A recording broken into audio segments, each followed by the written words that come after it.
Picture this. You're at a charity gala with your wife trying to put on a united front for the cameras, and she decides to seat herself right next to her male best friend instead of you. Not just any best friend, but the guy who's been whispered about in tabloids for years. The one who somehow shows up at every major moment in your marriage. The one whose relationship with your wife predates you entirely. The one who literally set up your first date and has been collecting favors ever since.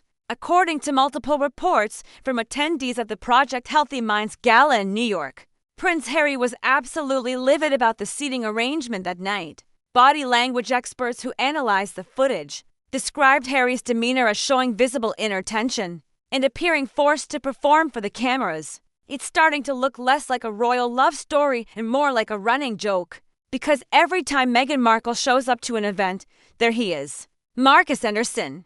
We're not talking about a subtle eye roll or quiet frustration. Sources claim Harry's anger was palpable, visible to anyone paying attention to the body language at table 9. His jaw clenched so tight you could see the muscles working. His eyes glazed over like he'd mentally checked out to somewhere, anywhere else. The real story here isn't just about chairs and place cards. It's about what that seating choice represented. What it said about the power dynamics in this marriage, and why Harry's apparently hit his limit with the constant presence of Markus NYC. This is the same dynamic that played out just weeks earlier in Paris, where Meghan was photographed holding hands with Markus at Fashion Week, while Harry was nowhere to be seen. Before we get into what went down that night, hit that subscribe button and smash the like, because what we're about to show you about Markus NYC and his connection to Meghan is going to blow your mind. Trust me. You don't want to miss this. This week's episode of Keeping Up with the Sussexes took us to New York for the Project Healthy Minds World Mental Health Day Gala, where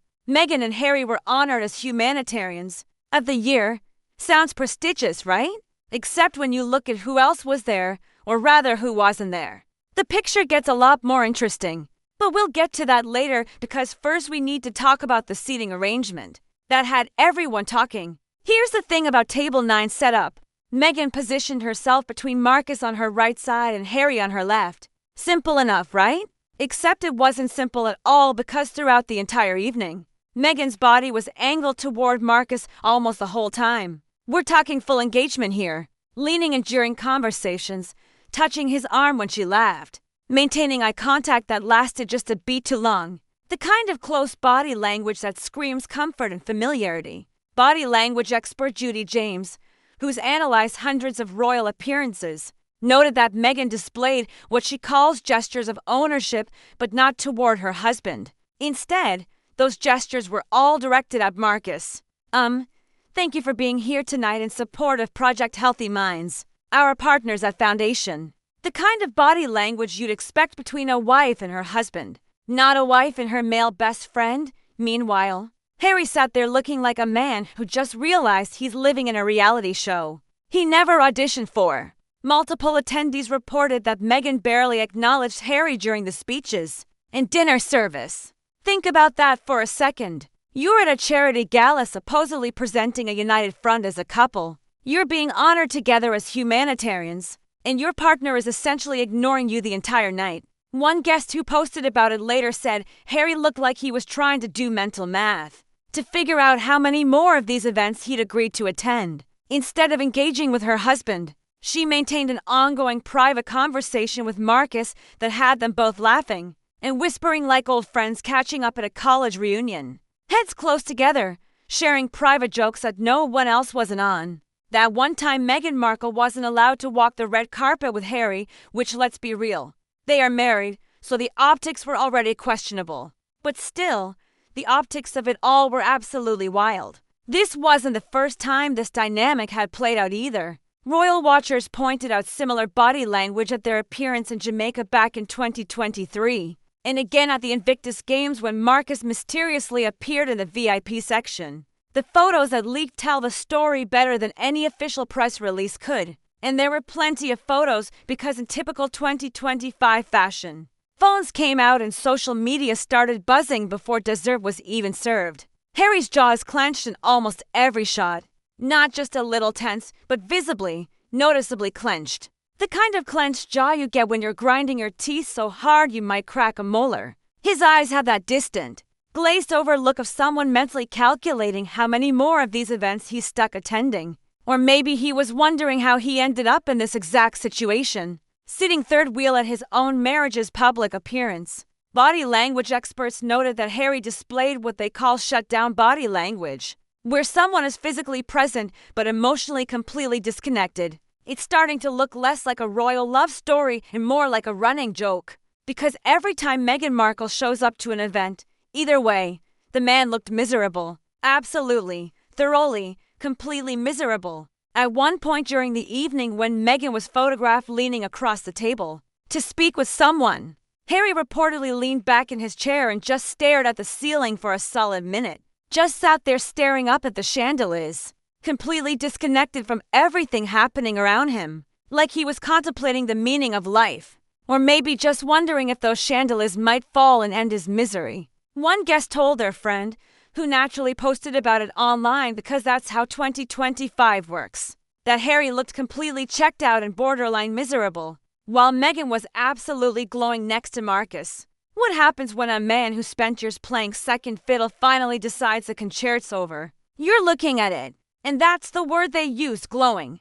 Not happy, not content, but glowing. The kind of energy you have when you're with someone who genuinely gets you, someone you're comfortable around, someone you don't have to perform for. The contrast was jarring enough that even Carson Daly, who was seated nearby with his wife, allegedly did a double take at the dynamic he was witnessing. When Carson Daly, a man who's seen everything in entertainment, is noticing the awkwardness at your table, you know things have reached a whole new level of uncomfortable. Other guests were whispering among themselves, exchanging glances, clearly picking up on the tension radiating from that corner of the room. Some were discreetly pulling out their phones to capture the moment, knowing they were witnessing something that would be dissected on social media for weeks. The vibe at table 9 was so off that people who weren't even sitting there could feel it from across the room. It was like an awkward force field emanating from their table, making even strangers feel uncomfortable. Turning to the right, all the way right. Both of you right here, please. This wasn't just awkward seating. This was a public display of where priorities lie, and Harry clearly wasn't at the top of that list. When you choose to physically orient yourself towards someone else for an entire evening, when you're laughing and touching and engaging with them while your husband sits there, looking like he wants to disappear into the floor, that sends a message. And everyone at that gala received it loud and clear. The message was unmistakable, undeniable, and honestly kinda sad to witness according to multiple sources who were there. Markus isn't some friend Meghan picked up at a yoga class in Malibu, or met at a coffee shop in Montecito. This man's been in her inner circle since her Suits days, back when she was grinding it out as a working actress in Toronto. This is something else that makes me think what he's talking about he's not sure of. Or something's up here, something's not right here because watch her blink tick. That thing goes through the roof. And we're talking long before Harry was even a blip on her radar. Long before she ever dreamed of becoming a duchess. Way back when Meghan was filming in Toronto, living that actress life.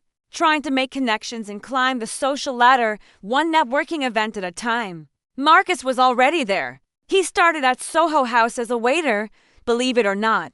Just a guy serving drinks to wealthy people. But he didn't stay there long because Markus had ambition and he knew how to read people. He worked his way up through practically every position at the company, learning the business from the ground up, until he became a consultant and membership director for Soho House. Eventually, he'd become what they call the Chief Relationship Officer and Global Brand Ambassador.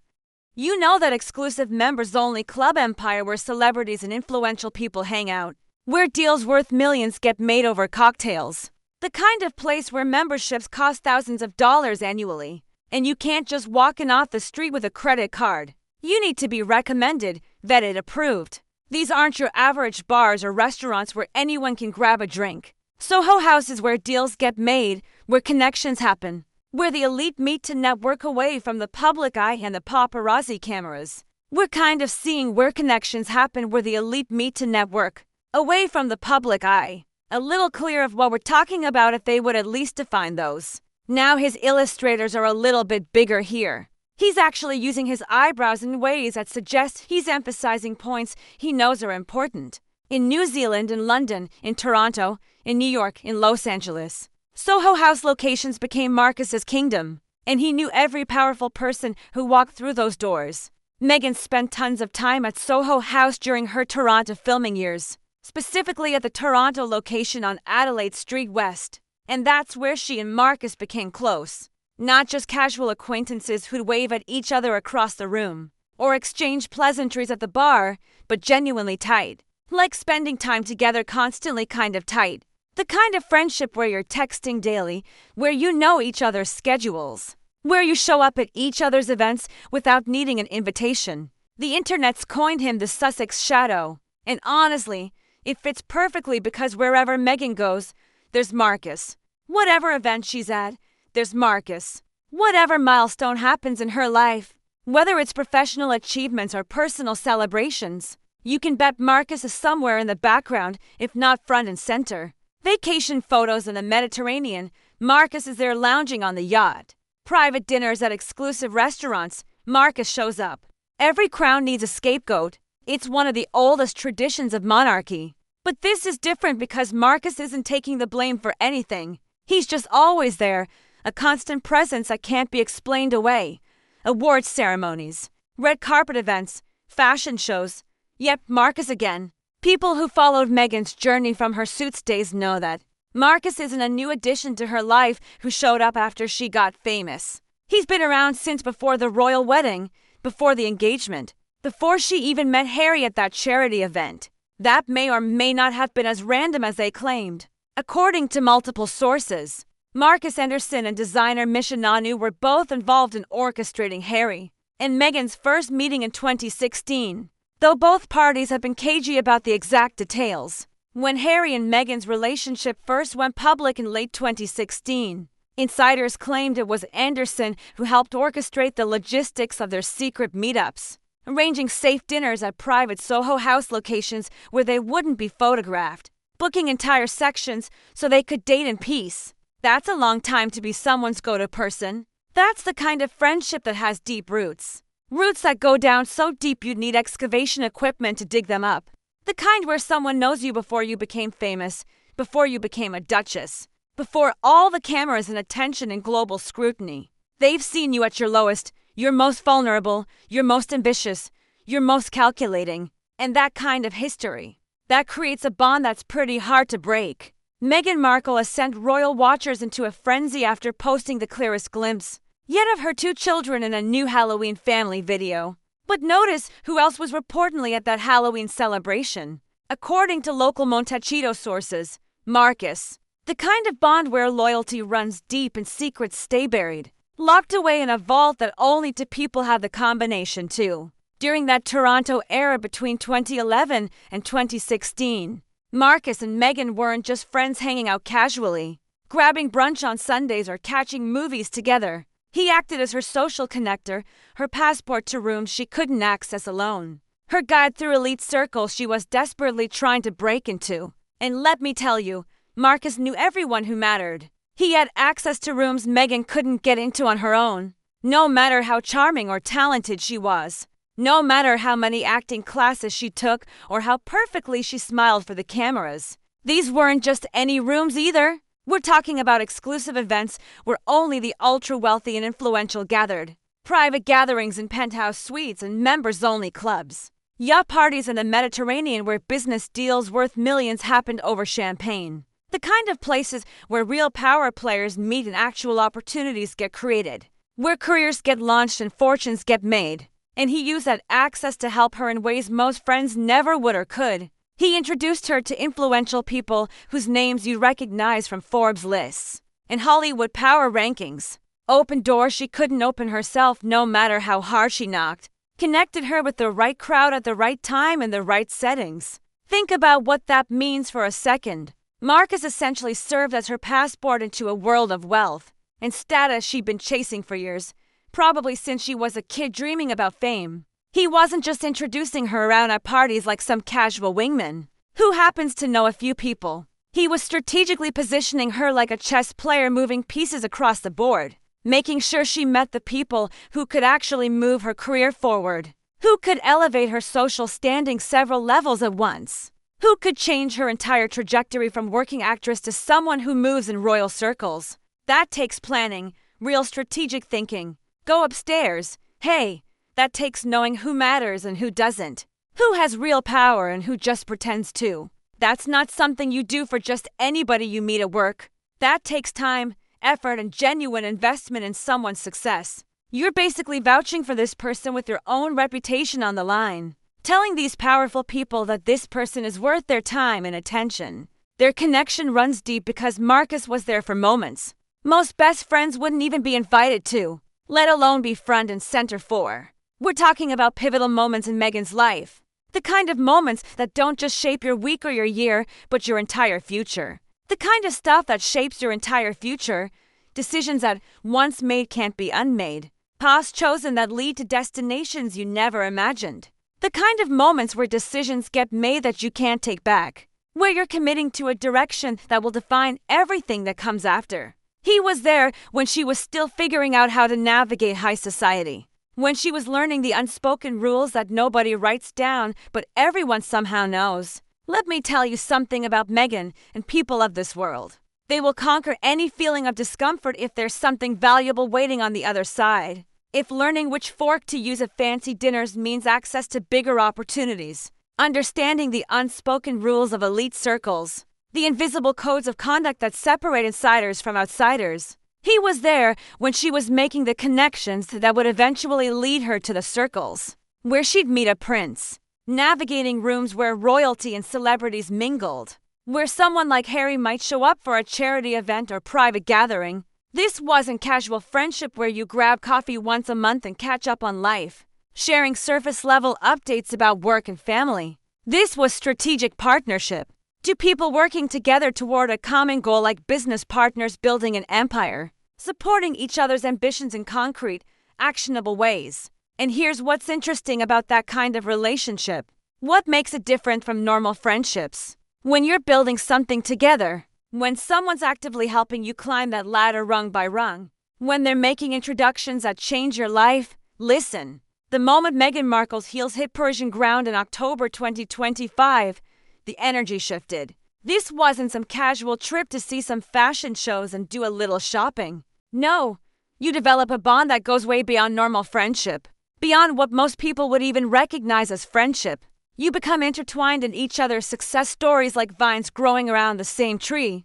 Markus wasn't just watching from the sidelines while Meghan made her moves, cheering her on from a distance. He was actively involved, actively participating. Actively shaping the path she was walking down, sometimes walking it with her step by step, and that's exactly why he's still around today. Why he can't be pushed out no matter how much it bothers Harry, no matter how uncomfortable it makes Harry, no matter how many arguments they have about boundaries and appropriate relationships. Markus remains. When someone has been that instrumental in getting you where you are. When they've opened every important door along the way and know exactly who was behind each one. When they know exactly how you got from point A to point B and all the stops in between. You don't just cut them loose.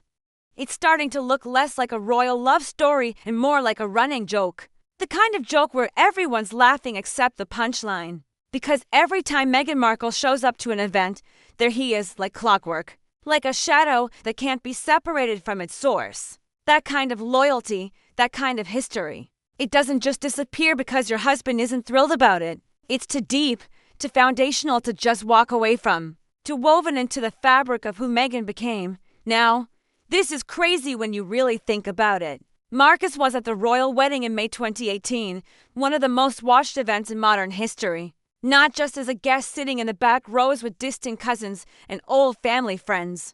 Nobody remembers, but positioned prominently enough to make people ask questions. Seriously, people were looking at the wedding photos afterward, zooming in on faces, trying to figure out who this guy was and why he had such a prime spot among royalty and heads of state. Why does this relatively unknown figure have such access to one of the biggest royal events in decades? An event where every seat was scrutinized and approved by palace officials? To have their titles stripped as well as Prince Andrew and Sarah Ferguson. That's the kind of placement you give to close family or extremely important friends who've known you forever. Not just some guy from a members club who helped you network. The kind of placement that usually requires serious vetting and approval from multiple people. Background checks, security clearances, the whole works, but it didn't stop there with the wedding. He's been photographed at private Sussex events over the years, birthday parties, intimate dinners, small gatherings, on their vacations in exotic locations where you'd think they'd want privacy. At their Montecito home, according to locals who've seen him coming and going. We're not talking about running into him once or twice at public events, where anyone could show up with the right connections. This is consistent, repeated presence in their personal life. The kind of access that suggests deep integration into their daily existence. Here they are, the gruesome twosome in New York on Thursday night, collecting yet another meaningless humanitarian award. But look closely at who's sitting at their table, who's leaning in during conversations, who seems more engaged with Meghan than her own husband. The kind of presence that suggests he's not just orbiting around Meghan's world like a satellite. He's actually living in it, occupying space in her life that most friends would never have or expect. Beach trips to exclusive private shores. Markus is there in the photos. Holiday gatherings at their Montecito mansion.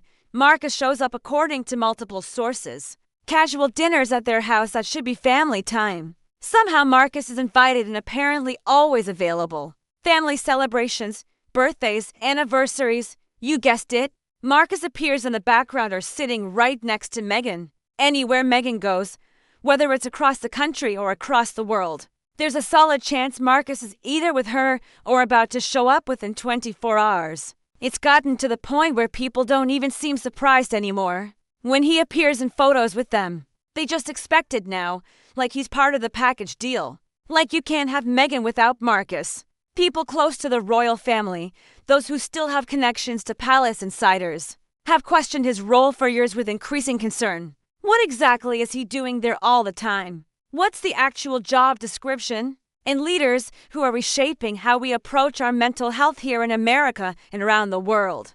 But while Harry was being honored, was he wondering why Markus was there instead of an influential donor or celebrity supporter? What's the actual purpose of his constant presence that never seems to waver regardless of circumstances? Some suggest he's more than just a friend, more than a former colleague from her Suits days. That he's actually managing her image behind the scenes like a personal publicist, advising her on decisions, both personal and professional. Maybe even guiding her strategic moves behind the scenes like a consultant who never clocks out, or sends an invoice. Like a personal consultant who never clocks out, who's on call 24/7, who has input on everything from what she wears to what causes she supports. Others talk about theories that tabloids hint at but won't fully print for obvious legal reasons. Speculation that ranges from the plausible to the wild. The speculation ranges from reasonable suggestions about professional relationships to wild conspiracy theories.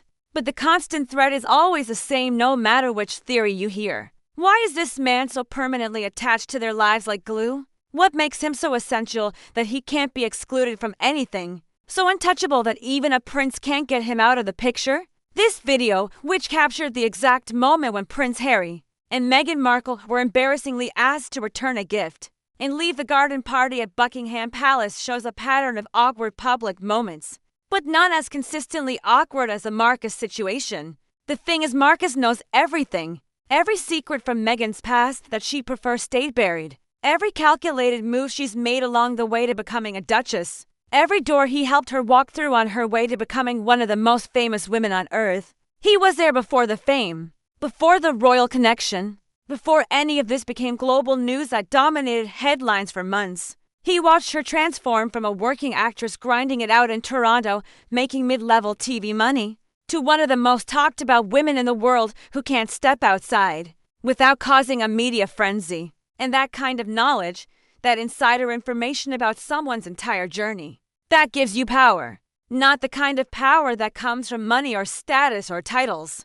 but something more valuable and harder to fight. The kind that comes from understanding someone's entire journey, from knowing where all the bodies are buried, metaphorically speaking, from having been there for every step, including the ones they'd rather forget. Walk alongside Harry to snag the Humanitarians of the Year award at Project Healthy Minds. So they walk the red carpet together. But watch how Meghan's body language changes the moment Markus appears. knowing all the behind-the-scenes details that never made it into press releases, knowing exactly how everything happened, including the parts that got edited out of the official story. That's the kind of power that's hard to dismiss or overcome. Look, insiders claim Harry's been asking hard questions about why Markus still needs to be around so constantly, why every event includes him, and apparently, these aren't casual "hey, why is your friend here again?" conversations over breakfast that get resolved with a quick explanation. We're talking heated discussions about boundaries that apparently go nowhere productive, arguments that start tense and escalate. The kind of arguments that start tense and end with nobody happy and nothing resolved. The kind where voices get raised and doors get slammed and nothing actually changes. Harry brings it up, tries to explain his discomfort in what sources say are increasingly desperate terms, attempts to set some kind of limit or boundary around Markus's involvement, and Meghan shuts it down immediately. Now listen, Megyn Kelly didn't just comment on Meghan Markle's humiliation. She practically turned it into an art form, dedicating segments to analyzing the power dynamics. And nothing changes afterward. The cycle just repeats itself over and over like a broken record. Same conversation, same frustration, same result, different day, same outcome. Same feeling of hitting a brick wall. It's like talking to a wall that's never going to move no matter how many times you push against it. No matter what arguments you make or how logically you present your case. Because here's the reality that Harry's facing. Meghan won't budge on Markus at all, not even a little bit.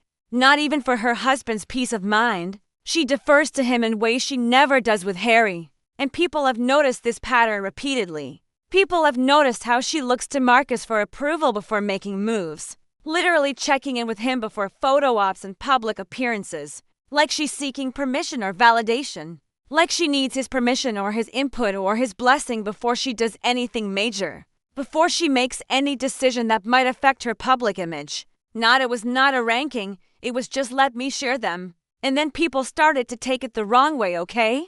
And I was like, should I wear these earrings or should I go with the other ones? Checking with Markus instead of Harry. It's subtle sometimes. Easy to miss if you're not looking for it. But it's there in ways that body language experts have documented extensively. A glance in his direction seeking confirmation. A nod of approval before she proceeds. A quick conversation before stepping in front of cameras where she seems to be getting final notes. It's the kind of dynamic you'd expect between business partners who've worked together for decades. Or maybe a celebrity and their longtime manager who knows their brand inside and out. Not between old friends who occasionally grab lunch and catch up on gossip. And definitely not the kind of thing you'd expect when a husband is standing right there, watching it all happen, literally standing 3 feet away seeing his wife defer to another man. That's what makes it so uncomfortable to witness for everyone in the vicinity.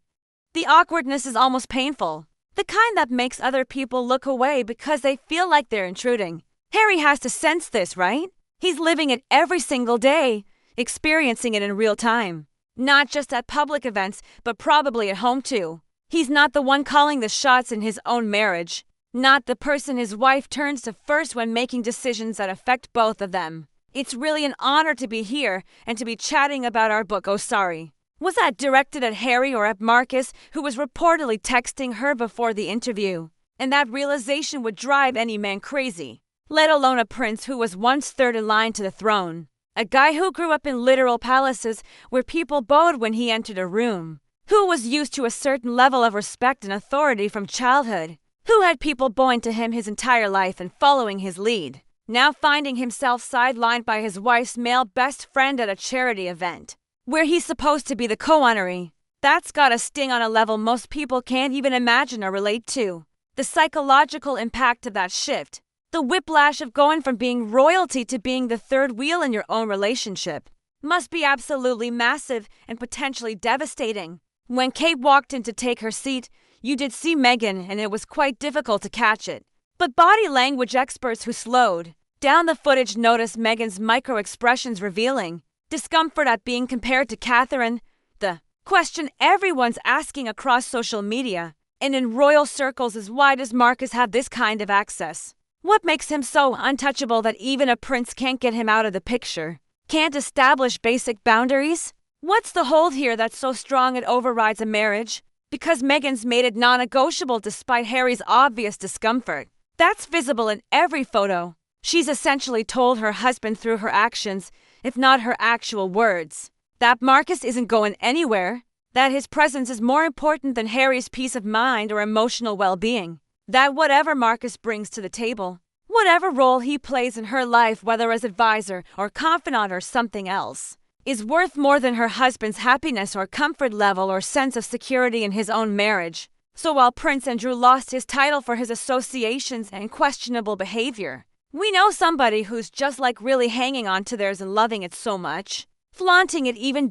And when you think about it that way, when you really break down what that means in practical terms for their relationship, it becomes pretty clear why Harry looked so furious at that gala. This wasn't just about one night or one seating arrangement or one event where Markus showed up again. This was years of frustration building up like pressure in a volcano, years of being second place to another man, years of watching his wife's attention go elsewhere, finally showing on his face for everyone to see, captured in high definition. The irony is almost perfect, so perfect it would be funny if it weren't so sad. These two people who wanted privacy, who left everything claiming they wanted to escape from public scrutiny and live a normal life away from the cameras and tabloid speculation, can't seem to stop creating public spectacles. Listen, let me tell you what really went down at Dior Paris. Meghan Markle just got blacklisted from major fashion houses. When Meghan Markle touched down in Paris in October 2025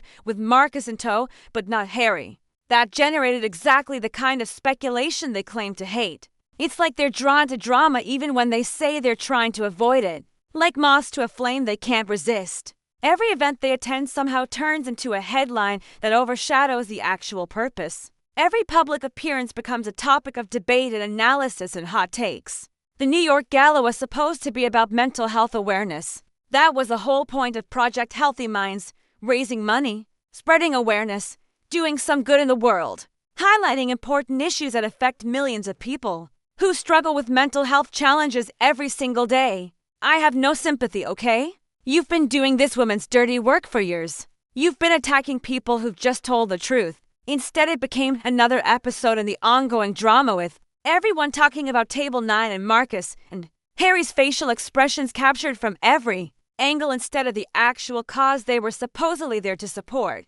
The charity became background noise to the real show happening at their table. The relationship dynamics that were impossible to ignore. The organizers probably wanted coverage of their mission and the important work they're doing. But what they got was coverage of relationship dynamics and seating arrangements, and body language analysis. Social media absolutely went off, and I mean completely exploded within minutes. We're talking thousands of comments flooding in before the night was even over, before people had even left the venue or made it home. Meghan Markle has sent royal watchers into a frenzy after posting the clearest glimpse yet of her two children in a new Halloween family video. But the frenzy over the gala was even more intense. People were posting photos in real time from inside the event, analyzing body language like they were professional therapists, with degrees in nonverbal communication and years of clinical experience, making observations about who sat where and who looked happy versus who looked absolutely miserable,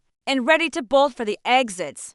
The comments ranged from Harry looks like he's being held hostage, to Meghan really brought her backup boyfriend to a charity event. Some people were more creative with their observations, more detailed in their analysis, pointing out specific moments where Harry seemed to completely disconnect from reality, like when he stared at that ceiling for what felt like an eternity. Others focused on Meghan's body language with Markus, creating side-by-side comparisons. Meghan Markle just turned a cozy California bookshop event into an episode of Real Housewives of Montecito. So here's the thing. How animated and engaged she seemed compared to how distant she appeared with Harry. Brutal doesn't even begin to cover it, doesn't capture the savagery of the commentary. Twitter was ruthless with the jokes and observations. Instagram was merciless with the memes and commentary. And even TikTok got in on the action with people breaking down every photo frame by frame, zooming in on facial expressions until you could count the stress lines, creating side-by-side comparisons of Harry's misery versus Meghan's apparent joy, sitting next to Markus that went viral with millions of views. There were compilation videos set to sad music, Commentary threads that went on for hundreds of comments, even memes within hours that spread across multiple platforms. The internet does not miss a thing, especially when it comes to the Sussexes. The public perception has shifted dramatically over the past year from 2024 into 2025. It all started in a glass wall suite high above Milan, the kind of place where elegance is expected, not drama, but drama followed them anyway. Prada's top executives were reportedly less than thrilled. Where they once had sympathetic supporters who believed their story about escaping toxic royal life and wanted them to succeed against all odds, who defended them against criticism in comment sections and gave them the benefit of the doubt at every turn even when things looked questionable. Now even former fans are starting to question what's really going on behind closed doors. In that Montecito mansion, the tide has turned noticeably. The benefit of the doubt is running out fast like sand through an hourglass. People are seeing through the carefully constructed image to what might actually be happening underneath all the PR and carefully staged photo opportunities and controlled media narratives designed to shape perception. A couple who don't seem to genuinely enjoy each other's company in candid moments when they think cameras aren't watching. Are you worried that Harry and Meghan might end up suing you for something you say given, They're very friendly with their lawyers and quick to threaten legal action, aren't they? Who look stiff and uncomfortable together when they think cameras aren't watching, like strangers forced to stand together, who bring what basically amounts to a chaperone to public events. Someone to fill the silence and bridge the gap, like they can't be trusted alone together, like there needs to be a buffer person between them at all times to avoid awkward silences or visible tension that might get photographed, who create drama and speculation wherever they go despite constantly insisting through spokespeople that they just want to live quietly and be left alone to raise their family in peace, away from scrutiny. The disconnect between what they say through official statements and what actually happens at every public appearance is becoming harder and harder to ignore. For even casual observers, people aren't buying it anymore. The official narrative doesn't match reality, apparently. Tom Bower, the royal author who's written extensively about the family, has now said that he thinks more details will emerge in 2025 about the true state of their relationship and what's really happening behind the scenes. Table 9 represents something bigger than just where they sat that night in New York. You don't go from having major connections and huge deals worth millions with Netflix and Spotify to sitting at table 9 at a charity gala unless something's fundamentally changed about how you're perceived in elite circles. There's a hierarchy at these events and everybody who attends them knows exactly how it works. The front tables go to the biggest donors who write checks with lots of zeros. The most important guests who have real influence. The people who actually matter in those circles and can move needles. Table 9 isn't exactly prime real estate in that world. It's not where the power players sit. A-listers were conspicuously absent from this gala, noticeably missing from the guest list. The biggest names who showed up were NFL Commissioner Roger Goodell and Carson Daly, who's successful, but not exactly A-list royalty. What you're about to hear was never cleared for the public. It wasn't cleared by the palace. It wasn't approved by the networks for broadcast. No disrespect to them intended because they're successful people doing great things in their fields. But they're not exactly the Clowneys or the Obamas or the Oprah-level celebrities.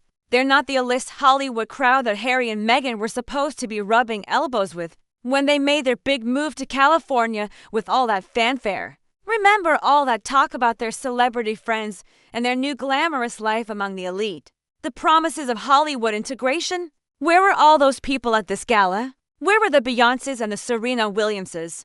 Word is they're funding their own tables at many of these events now, essentially buying their way into rooms they thought would automatically welcome them after leaving royal life. That's a pretty significant shift from being courted and sought after as hot commodities. Here's where it all begins with a mystery no one wants to say out loud, because it's too uncomfortable. Meghan Markle's life looks like a billionaire's dream, but something doesn't add up about the finances. The shift from having to pay for your own seat to being a desired guest says everything. And here's what makes it even more interesting and telling about priorities. They're bringing Markus as their +1 instead of using that valuable seat for an actual influential connection or a major donor who could help their cousins and open doors. That speaks volumes about priorities that can't be denied. You've got limited seats at your table, maybe 6 or 8 spots total, and you're choosing to fill one with Markus rather than someone who could actually benefit your brand or your charitable work or your business ventures, or help you rebuild your reputation in Hollywood. The comment sections across social media platforms everywhere are filled with people asking the same questions over and over again. Why is Markus always there without fail? Why does Harry always look miserable in every recent photo? How long can this possibly continue before something breaks? Here's where it all begins with a mystery no one wants to say out loud. The elephant in every room they enter. Meghan Markle's life looks like a billionaire's dream on Instagram, but the reality might be very different. And perhaps most importantly, the question that cuts to the heart of everything. What did Harry give up everything for? He walked away from his family who raised him, his country that he served in the military, his royal duties that gave him purpose, his military titles that he earned through actual service, everything he knew for 30+ years. And for what exactly? To sit at table 9 looking miserable while his wife is clearly more engaged with Markus than with him, while another man seems to have more influence over his wife than he does? Something has to break eventually because let's be honest, this kind of tension doesn't just disappear on its own over time. Harry's fury at the gala that was captured in those photos isn't just about a seating chart or one uncomfortable night where he felt sidelined yet again. I think she is an issue personally. Yeah, okay. You're going to ask me why. Why is she an issue? Well, it's about years of built-up frustration that's been accumulating since probably 2018. Years of watching Markus show up everywhere without exception. Years of feeling like he's not the priority in his own marriage. Years of swallowing his pride at event after event. Finally reaching a boiling point where he couldn't hide it anymore. That night at table 9 was just a moment when all of it became visible to everyone else. When the mask finally slipped, people close to Harry, old friends from his military days, suggest he's been contemplating his options seriously, actually considering what leaving this situation would look like, weighing the pros and cons of staying versus going, making lists, having private conversations with trusted advisors. But think about his impossible position for a second. Really put yourself in his shoes. Really think about what he's facing here from every angle. Meghan Markle just turned a cozy California bookshop event into an episode of Real Housewives of Montecito, so here's the scene. But the scene at home might be even more dramatic behind closed doors. Going back to the UK means admitting he was wrong about everything publicly. About the move, about the life he thought he was building in California, about all the decisions that led him to this point, about the bridges he burned and the relationships he damaged.